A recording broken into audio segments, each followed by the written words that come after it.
All right, we're live. Welcome, everybody, to another episode of the Proof 3 podcast. Today, we got special guest Shanna G on. I just kind of made that nickname up, but I think it sounds good. Coach Shanna is with us today. We are going to talk about some coaching, some clients, probably some nutrition, and how you can recover best, or maybe things you should stop doing that you think you are recovering with. But yeah, if you have any questions or comments about anything, or questions or statements or conflicts with what we're talking about, please leave a comment. We'd love to get back to you.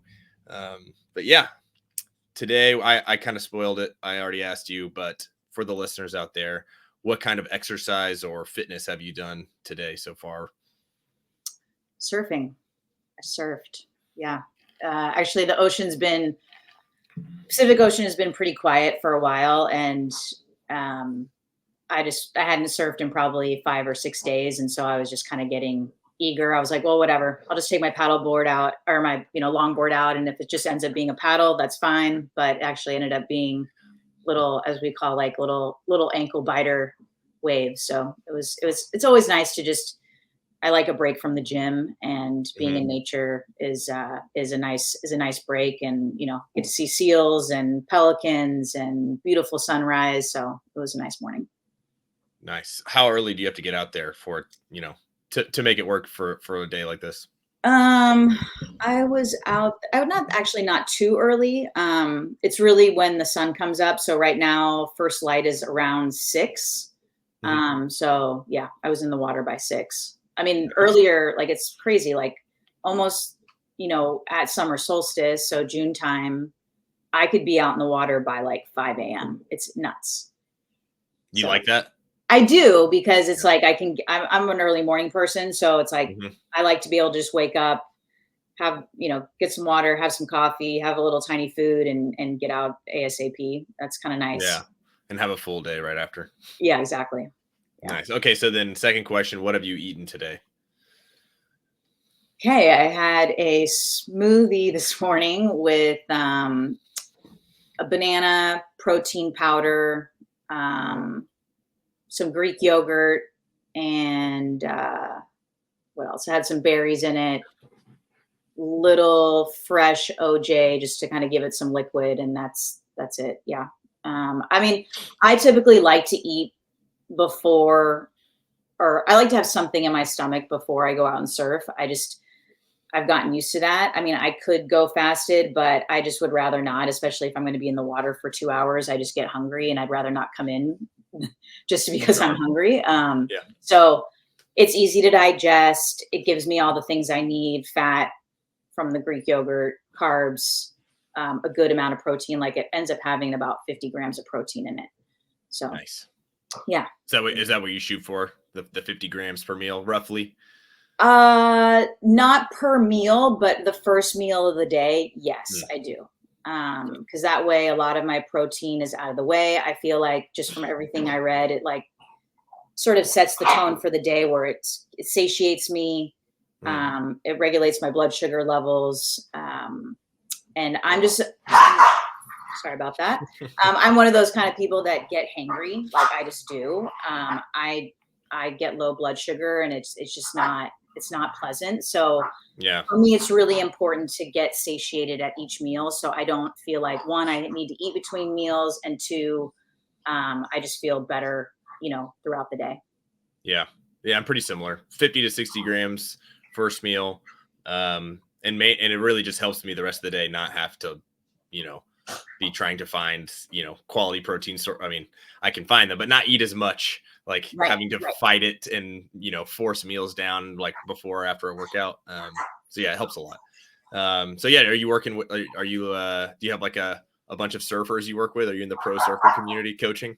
I don't. I would love to work with some surf. Actually, I have a few surfers, but I'd love to work with more.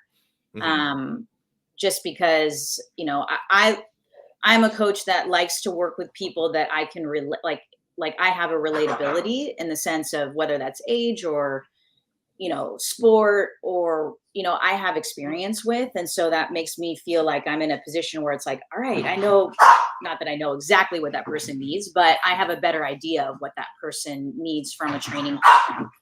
So Yeah. let me put them outside. If you don't mind. You're fine. Yeah, go ahead. We're taking a quick break, everybody. Outside. Out. Gonna turn down the light a little bit. Okay. And we're back. So yeah, something you have a little more experience with. It just makes you feel a little, well, I guess more comfortable. But also, it's just, I think it's one of the easiest ways to gain knowledge is doing it. So if you have experience Exactly. surfing or training for surfing and getting better at it, you feel way better about, approaching somebody to help them. Absolutely. And I mean, if it was like a competitive surfer, I have no experience in competitive surfing. I would have no idea what that person would need. So I would not be the coach to choose. But if it's just, that's what they enjoy to do outside of the gym and it's something they want to incorporate into their training and want to get better at it. Okay, well then I can coach from that standpoint. Okay. So what are the, if you looked at most of your clients, is there like a couple types, or do you have one type that you're really in on? Yeah, I would say mostly right now, the 45 to 55 client is probably the median age. A client that, you know, was fit or felt fit at one time and they've lost that. They've lost that consistency. They want to get back at it.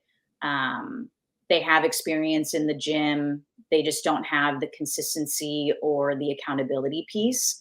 And they want to change their body composition. So changing their body composition is one of their main goals, along with getting into a consistent training program again. Gotcha. So where do you so if body composition is one of the main drivers people are seeking out to you, or something they have success with, what is there like a general approach to where you're like 90% of the people that come to me that are looking for improved body comp, this is like the main area that they're missing or doing incorrectly? Yeah, I think a couple of well, a couple of things. They're used to the 25-year-old body, so they think that just by doing more exercise that they're going to lose weight or lose body fat, which sure, you will lose body fat if you getting on a consistent training program, but it's not as easy as that as it once was when you were resilient at 25 years old and could eat all the things that you wanted to, and Mhm. then get into a training program and boom, you lost the weight. So I think there's that misconception. And then also that, that they're not eating enough protein. A lot of people are just not eating enough protein, overeating in carbs and fat, and not eating enough in the protein. So there's just some re-education of that. I think those are the main things. Yeah. Yeah. So nutrition and the training part. So and you said most of your clients are that 45 to 55. So they've probably been doing something pretty similar for 20 to 30 years. Right. And then it kind of adds up over time. You don't see it, especially if it's small. You just, then all of a sudden you're like, dang, I got to make some changes, and it's not easy.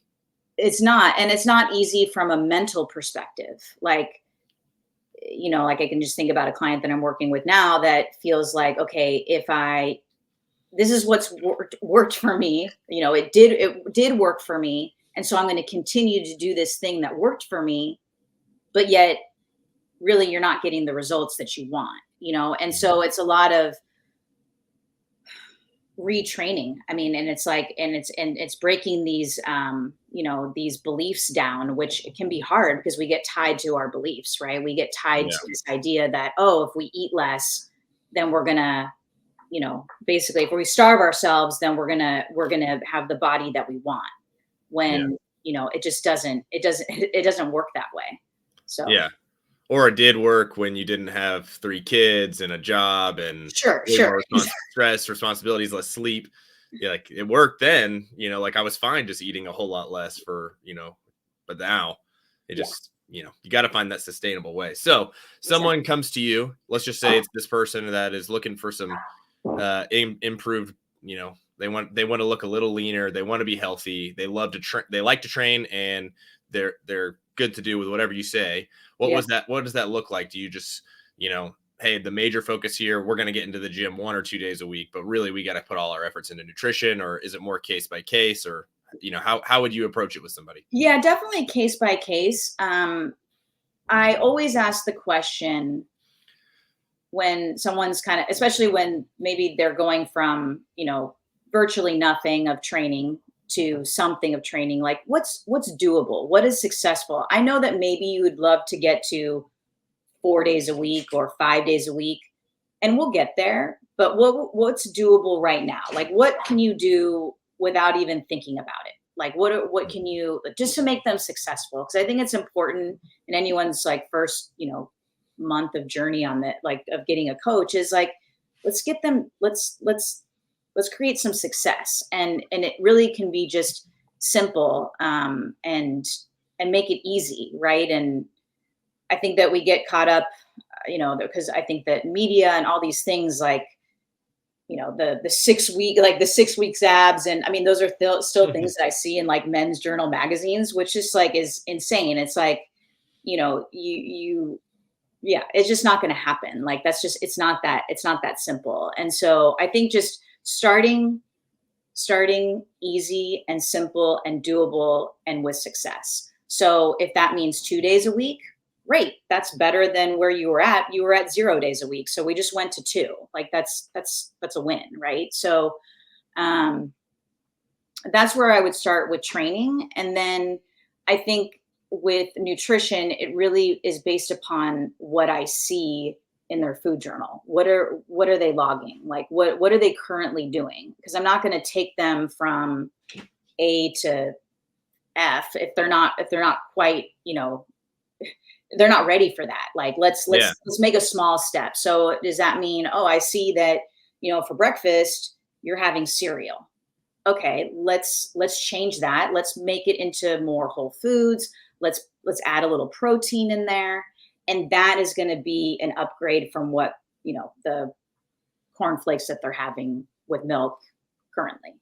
Yeah. So you didn't have to make, like, you don't have to, they didn't come to you and you're like, well, here's all your numbers, your macronutrients, your like, that's important. But in this case, maybe it's just, let's just make this small switch so you feel better and potentially are eating a little bit less calorically. And that could just have this small little, tumble to create bigger changes down the road. Exactly. So it definitely, to your point, like in the beginning, it's like, it really depends on the client. It really depends on where they're at when they come to me in that initial, week or two when we do an assessment. That allows me to see, like, all right, where's a good starting place for them? Yeah. I was just thinking when you said the 6 week, ab challenge, it just reminds me of like, if someone had an ad that was like, let's triple your savings account in 6 weeks, join this program, people would be like, that's ridiculous. But when they hear about like, get the summer body in 6 weeks that you've never had before, like, they're like, bet, where do I sign up? Right. I know. Crazy. It's a tough, I get clients all the time that are like, I'm not going to see results in 3 months. It's like, dude, if you see results in 3 months, like, that's a win. That means that, like, we figured it out, and we, like, you're doing the work, and there's a lot that goes into actually making changes within that short amount of time. Oh, for sure. Yeah. So where is there like a kind of like, I don't know, a breaking point or something, like maybe X amount of weeks or months in that your clients like kind of see something where it's like, dang, like I see it working a little bit now, or like I finally bought in because of X? Is there like a success point where you're like, I got them now because now they really believe it? Yeah, I think especially with body composition, body composition changes, I think it's really important to do as uncomfortable as it is maybe for the client, doing the progress pictures. I tell them, like, you don't need to share them with me. If you don't feel comfortable sharing with me, that's fine.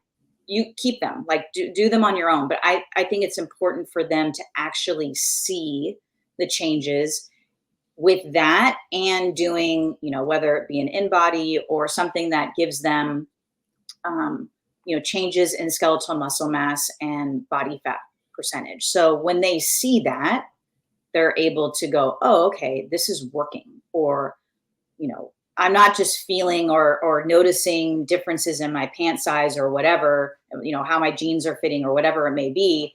I'm also I see the pictures, I see the in body, I see that things are changing. Mm-hmm.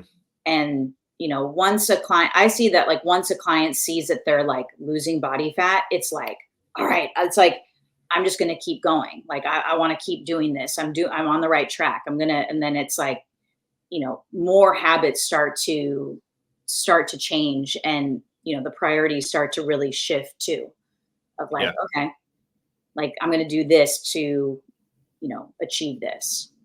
Okay, good. So you think, and do most people feel comfortable sharing the pictures, or is that just like is it more rare that they wouldn't? I find that most are comfortable. Most are. Maybe I've had a couple of clients that aren't, Yeah. but I think, yeah, most are comfortable in sharing it. Okay.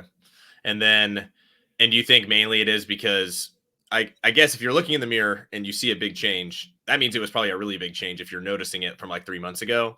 But, if they're taking them every few weeks, the comparison, do you think that is just like the motivation factor that like, oh, it's working? Or do you think it's more like,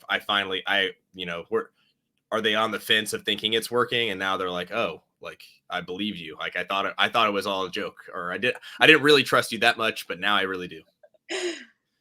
Yeah, I mean, I think it depends on the client, because Mm-hmm. if I have a client that I'm telling them to eat more and they're in the belief that they need to eat less, or they're eating like, very not very much, that, the changes in body composition and seeing it can be a real like aha moment of like, oh my gosh, yeah, okay, I do need to eat more. Like, this belief that I've had for so long that I need to eat less is actually not true. Yeah. So yeah, it can be a huge game changer in someone's, belief structure of, seeing that they are making progress. Okay. So is there so then is there an opposite? Is there where people, like are there big humps that people are, like get easily discouraged with that are common, or something that's like maybe they're not doing that they can't get over the hump because of X thing?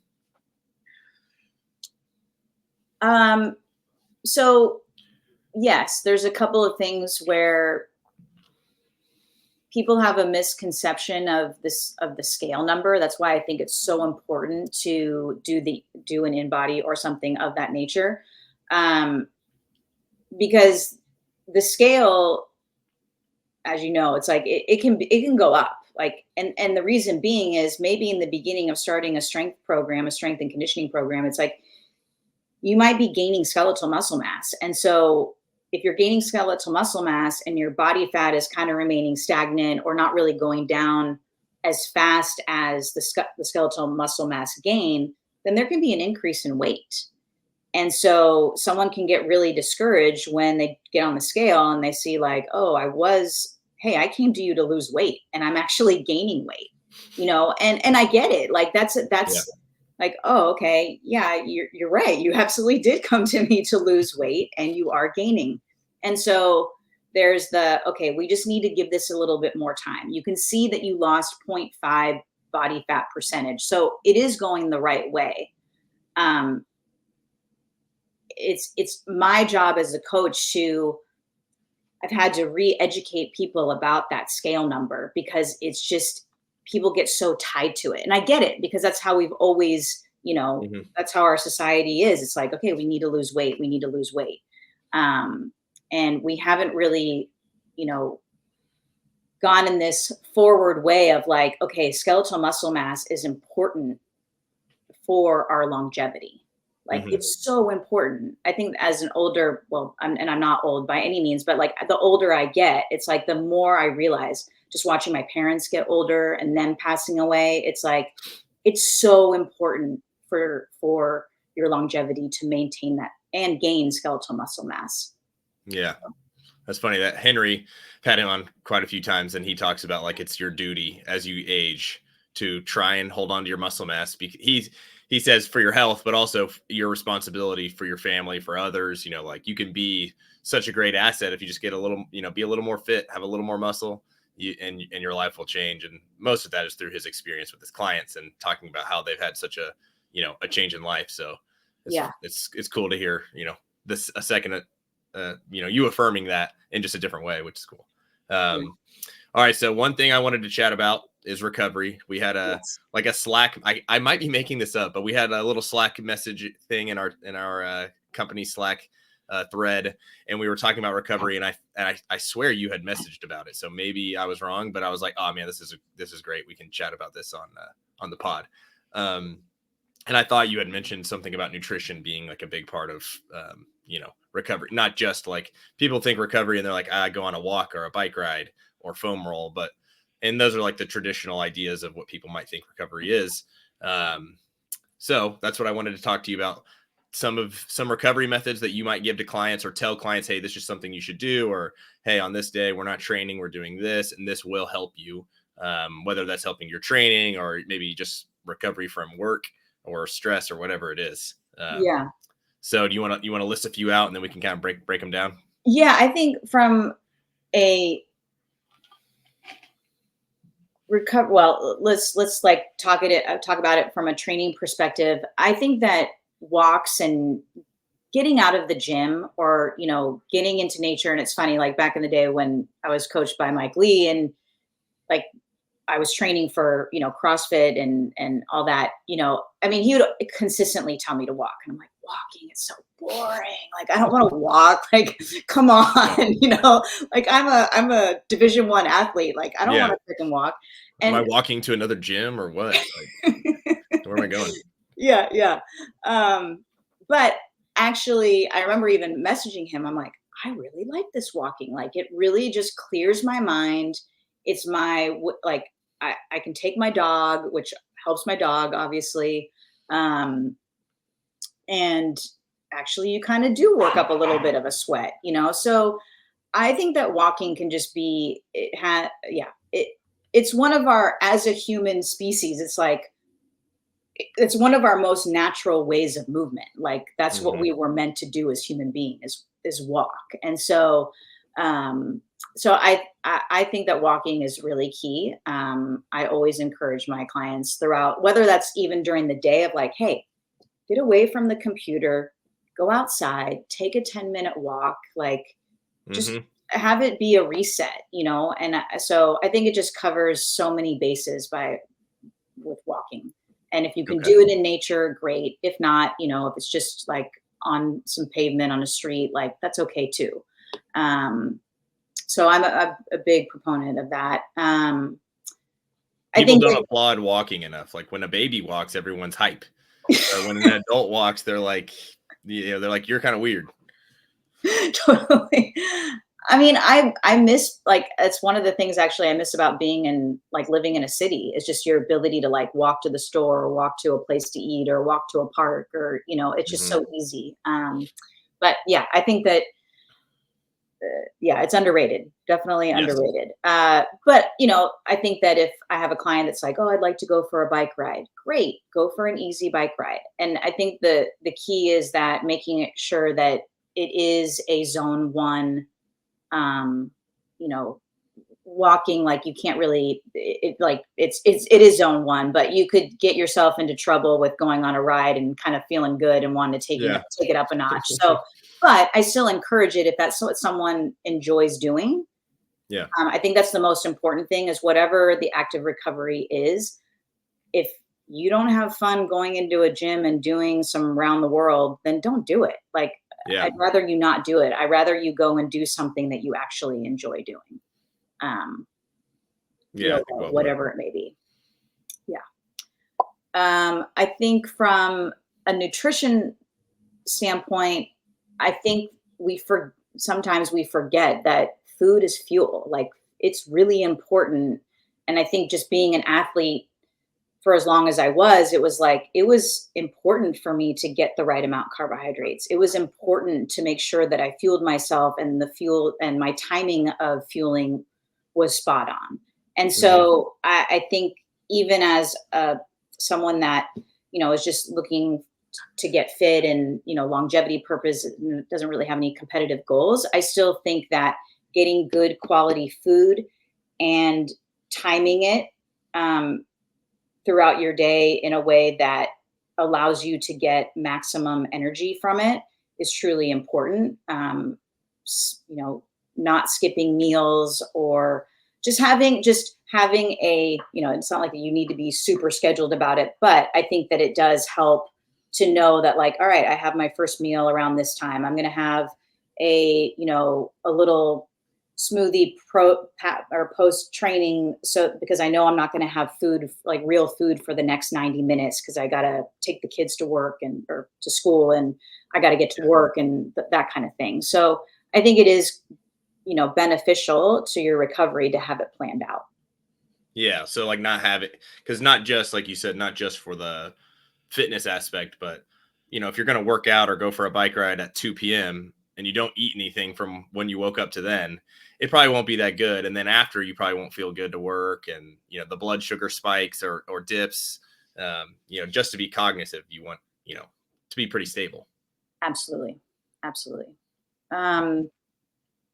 And I'm a big proponent of quality food, like whole foods, organic when you can. I think that all of those things, reading labels, I think that all of those things make a huge difference. And um, I just noticed, the older that I get, I don't process things the way that I did when I was 25. Like a, a burrito at the local, taco joint isn't going to digest, like it did when I was 19 years old. That's just fact. So that's not something I'm going to go for anymore. So picking foods that you can easily, that you can digest well, that are whole for the most part, minimal processed foods.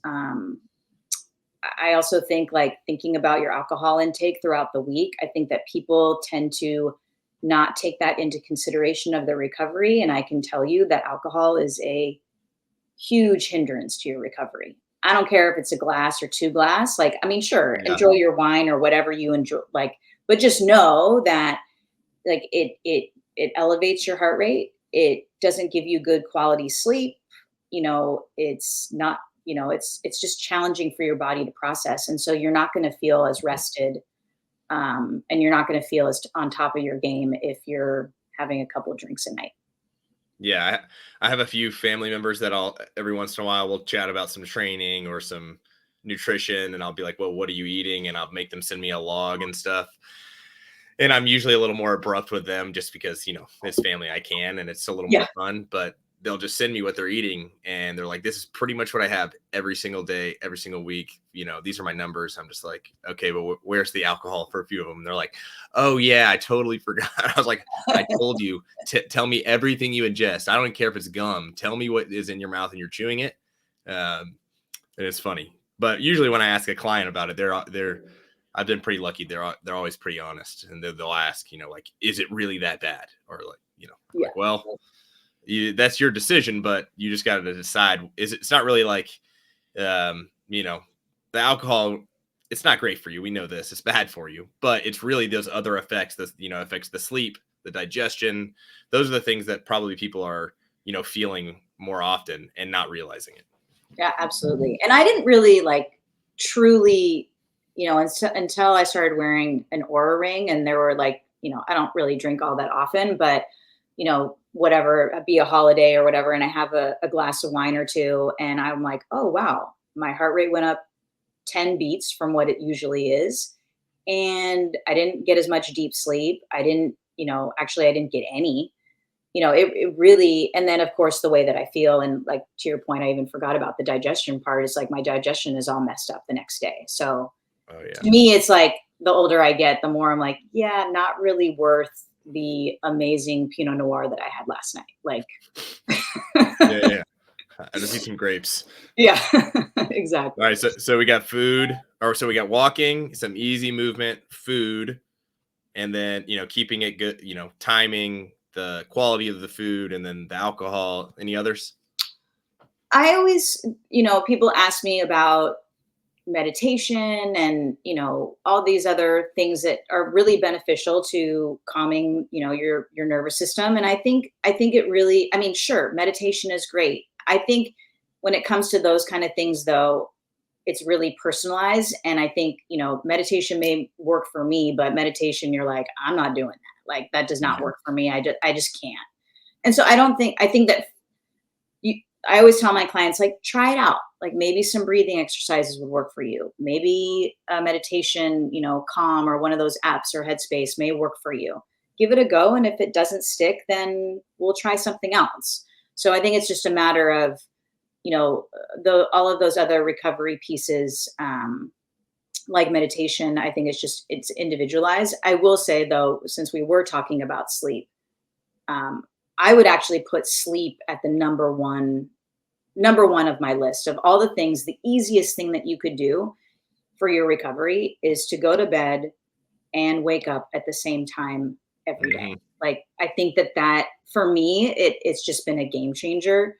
I used to be one of those people that like, okay, it's the weekend, I'm going to sleep more, and not that maybe occasionally I will sleep an hour more than Mhm. I do during the week, but I don't really let it go much past that. And my body's like, we're awake. Like we're already in this schedule of going to bed at 8 and waking up at 4, and we're not switching that. Like we're good. We're good. Yeah. So I think that that's important too, is just, and all the practices, all the sleep hygiene things, I think they are important. The not watching TV an hour before bed, blue light exposure before bed, minimizing that, um, making your room cool. I think that's really important. I love the chili pad. I have used that for a while. I want one so bad. It's a game changer. I'm telling you, Roman, you have to get one. I We're mean, not sponsored yet, guys, but Chili Pad has out there if they're listening, or um, anybody. I just think, I mean, I'm not super into like, biohacks, but I think that's one where like that spending the money for that, like spending the money on a good mattress, all those things, Mhm. I think is really worth it, because sleep, from what I've read, it's like that's the number one, health. Everything, anti-cancer, like Yeah. fight against sickness, disease, Yeah. everything. Yes. And so if you could get on a regular sleep schedule, I think that's huge for your recovery and how you're going to feel day to day. Awesome. Yeah, the sleep and wake time is what I tell everyone. Even if you really want to get 8.5 hours, but you're only getting 8 because you're doing this, it's fine. The sleep and wake time is more important. Maybe not if it was 5 hours versus like 8 hours, but sleep and wake, making it cold, and if like you said, like on the weekend, if you had some disruptive sleep or something goes on, you need to sleep a little extra. That's fine. If that's kind of like a more rare occasion. Yeah. Um, but yeah, if you could bottle up the sleep and sell it, it would be illegal. They wouldn't allow it. It would just be too good. It would have so many great benefits. So It, um, it does. And we're still in that. I mean, maybe we're slowly getting out of it, but there is that mentality of like, I'll sleep later, or like, yeah, you know, sleeping I'm dead. yeah, exactly. And it's just like, What a no. terrible statement. Yeah, you will be sleeping when you're dead. Correct. Um, okay. All right. So if someone wanted to reach out to you, they wanted to work with you or chat with you, maybe a paid consult, maybe they just have a question, they want to DM you or anything, what's the best way they can reach you? I would say you can, I I mean, can you link can anything in connect the with show me. You can notes. connect with me via my Instagram. So that's at Shauna Lynn, Lynn Guzman. That would be, you can just DM me there. Or you can reach out to me at my Proof3 email, which is shauna.g@proof3.com. I'll make sure to put that in the description. So, Cool. all right. Any closing thoughts? Any words of advice to anyone out there listening? I need to get a cool close. I need to get like a little catchy, like what would you put on a billboard or something cool like that? Walk every day. um, It's funny. What keeps coming into my mind is "I Am Invincible," just because I've been listening to some John Mayer, but I Okay. love that song. But I mean, yes, you are invincible. Like I guess it's more just like my stepdad always used to say, like, go for it. Like, or my mom used to say, like, you can do anything that you put your mind to. And I think that I just I guess my one thing would be, like, don't let anything stop you. Like, if you want to get more fit, then like get more fit. Like, let's like do it. Like, just go and do it. Or if you want to better your nutrition, then go do it. And I think Mhm. that life is short, and